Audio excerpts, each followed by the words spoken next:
Hey y'all, picture this. A dad and his kid, just trying to catch a flight, when a flight attendant decides to turn their world upside down, ripping out a medical device like it's some kind of toy. That's where this story starts, and trust me, it's a wild ride. I'm talking about Marcus Thompson, a heart surgeon from Charlotte, and his 16-year-old son, Caleb. Science was headed to a fancy summer program at Caltech. It's a crisp morning, Marcus double-checking Caleb's portable oxygen concentratorbital for the kid's lung condition after a tough surgery a few months back.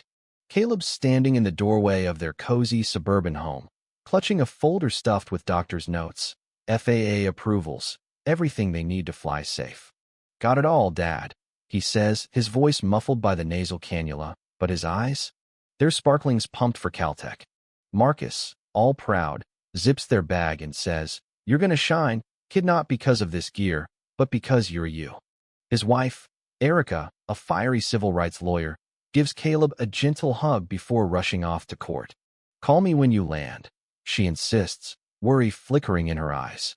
At Charlotte Douglas Airport, trouble brews early. TSA agent Ryan Holt squints at Caleb's device like it's a bomb. "What's this thing?" he snaps, flipping through their paperwork slower than molasses. Marcus stays cool, handing over every document, but you can see Caleb shrinking under the stares from other passengers. "Just the usual," Caleb mutters, and Marcus feels that familiar sting his kids dealt with too many side eyes for being black and sick. They make it to the gate, where a kind agent, Jamal Carter, ensures their first-class seats have power for the device. "We got you," he says, and for a moment, it feels like smooth sailing. Then comes Laura Bennett, senior flight attendant, strutting down the aisle like she owns the plane. "What's that equipment?" she barks, barely glancing at Marcus's stack of FAA papers. "Looks sketchy," she mutters, loud enough to sting. Marcus, calm as ever, explains, but you can tell Caleb's nervous, fidgeting with his cannula. "Dad, what if I don't fit in at Caltech?" he whispers. "Marcus Dongjujua." System. Marcus pats Caleb's shoulder, his voice steady but warm. "You're gonna fit in just fine. Kid, your brain's the star of the show." But that moment of reassurance gets shattered when Laura storms back, her face all pinched and smug, holding a laminated rulebook. "This device isn't approved," she declares, jabbing a finger at the oxygen concentrator. Marcus, still cool-headed, points to the FAA approval in her hand. "It's all there, my ampage 3. Laura's eyes narrow. "I've been flying 20 years, and I say it's not safe." The cabin's quiet, but you can feel the tension spiking. Caleb's breathing gets shallow, his pulse oximeter dipping to 92%. Marcus, now firm, says, "This is causing my son distress, back off." But Laura doubles down, her voice low and venomous. "I decide what's safe on my plane." A passenger, a nurse named Sarah Mitchell, leans over. "I'm a nurse. That kid needs that device." Laura snaps, "Mind your business," but Sarah's already unbuckling, ready to help.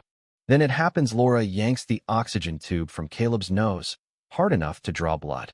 Caleb gasps, his face paling, oxygen levels crashing to 85%. Marcus lunges, but Laura holds the tube like a trophy. "Not permitted," she sneers. The cabin erupts, passengers yelling, phones out, recording. "You're gonna kill him," someone shouts. Marcus, in full doctor mode, tapes the damaged tube back together, his hands shaking but steady. Sarah's right there, checking Caleb's pulse, whispering, "Hang in there, kid." The captain's voice crackles, "We're landing in St. Louis emergency." As the plane dives, Marcus and Sarah stabilize Caleb, but its touch and go's lips are turning blue. Passengers are screaming at Laura, who's now cornered by her co-worker, Mike, looking horrified. "Laura, sit down," he hisses, but she just glares. Marcus, voice like steel, says, "You've endangered my son's life. This is assault." The plane hits the tarmac, paramedics rush in, and Caleb's whisked to St. Louis General, Marcus right behind him, his heart in his throat. In the hospital, Caleb's oxygen climbs back to 94%, and Marcus breathes a little easier. Erica arrives, her lawyer instincts on fire. "This wasn't just negligence, it was targeted," she says, already on the phone with the DOJ. Passenger videos go viral, and the nation's furious. Laura's detained by the FAA, claiming she followed protocol, but the footage tells a different story, her pulling that tube with a smirk. Sarah, still by Caleb's side, says, I saw her face. She wanted to prove a point. Months later, Caleb's back on his feet, starting Caltech late but stronger, his research now fueled by what he endured. Laura's trial is a media storm, guilty on all counts, 18 months in prison, and a lifetime ban from aviation. Atlantic Skies settles with the Thompsons, funding a foundation for medical equity. Marcus speaks at conferences, Erica pushes new FAA rules, and Caleb? He's dreaming of becoming a lung doctor, turning pain into purpose. Picture this final scene. Caleb, now at Caltech, spots a kid with an oxygen device boarding a flight, treated with respect, no questions asked. Their eyes meet, a silent nod of understanding. That's the change they fought for. But here's the thing: how many Loris are still out there, hiding behind protocol? What would you do if you saw this happen? Drop a comment. Share your thoughts. Let's talk about what justice really looks like. Hit that like button if this story hit you hard, and subscribe for more real stories of fighting the good fight.